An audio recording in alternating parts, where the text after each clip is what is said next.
This week's Haftorah, Parshas Kiteitzei, is the fifth Haftorah of the series of the 7 Haftorahs of consolation of the weeks between Tisha B'Av and the beginning of the New Year, Rosh Hashanah. But interesting, this Haftorah is also read on Parshas Noach. What's the connection? Let us have a quick look at the two themes that this Haftorah has. The first one is that when Mashiach comes, it will be so good that we will forget all the hardships of exile. And the second thing is that the redemption will be eternal. Never any exile after that. Different than the first and the second temple that they were destroyed. The third temple is Lanetzach, forever. And the Haftorah starts with the words, Roni akoro lo yolodo. Sing, barren one, who has not given birth. Who is this barren one? Simple meaning is that God is talking to Yerushalayim, where the streets are desolate, those streets are empty. And God says to Jerusalem, sing now because Mashiach is coming. And once Mashiach is coming, your streets will be filled with Jews from all over the world. So start singing already now because it is happening. But it also has a deeper meaning. The barren one represents the Jewish person who unfortunately is barren of mitzvahs, is barren of Torah, hasn't given birth to anything meaningful, anything purposeful, anything lasting. It's all the here and the now which disappears. Someone can think that he is forgotten, that he is lost.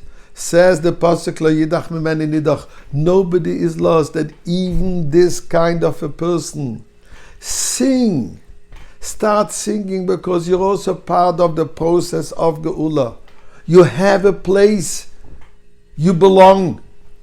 Just do something. Be aware of the coming of Mashiach. Believe in the coming of Mashiach. This is why you should be singing, because you're part of that reality. And then the Haftorah continues the following. Berega koten azavtich uvarachamim gedoylem akabtzech. This whole exile is just a fleeting moment, albeit in our perspective quite long, but in hindsight, and we are literally standing at a threshold of looking at things in hindsight, we'll realize how short it was. And in fact, it was like a dream, a nightmare. But even a dream and a nightmare, we realize that it is not real. And it just lapse of a second. A short, extremely short moment.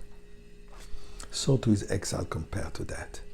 When we realize this, when we appreciate this, it gives us a different perspective, it gives us a different strength to be able to overcome the difficulties from this exile. Just like when a little child is waking up screaming from a nightmare, what does mommy or daddy say? Wake up! And you'll see that everything is good. Wake up! We need to wake up and realize we have a mission to accomplish, and it's good because this is what brings the conclusion of this exile. And then the Torah says at the end, Kimei Noach. The Haftorah continues, I should say. Just like the waters of Noach. This is to me. Exile is to me. In other words, just as I swore to never again cover the earth with the waters of Noach, so have I sworn not to be wrathful with you and not to rebuke you. In other words, there is something about Golus that is compared to Noach. And why does he call it Noach? Why not Mabel, the flood? But Noach also means nachas, something positive. The positive of the flood was that the world was purified. The world was changed for good. Same thing is also says the Eibishter. The exile is compared to the main Noach. There is a positive dimension.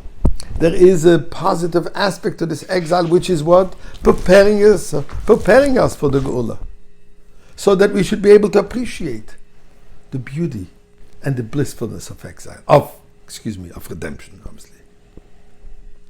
And then the Haftarah concludes, as we said, a promise that my kindness will never depart from you, and my covenant of peace will never falter, because the Geula is forever. And therefore, this Haftarah is read just before Rosh Hashanah and after the high holidays, Parshas Noach. In other words, to tell us, as we're preparing for the new year, we're concluding the last year, we're starting the beginning of the new year in Parshas Noach. We should know that the purpose of this in-between, this exile in-between, is all about purifying, transforming, and make it into a wonderful world. How so? With the lights of Shabbat candles. And let us hope that tonight's Shabbat candles that you women will light will blend together with the Ner Shel Tzion, the Ner of Geula, the Ner of Beis HaMikdash of Mashiach. Shabbat Shalom.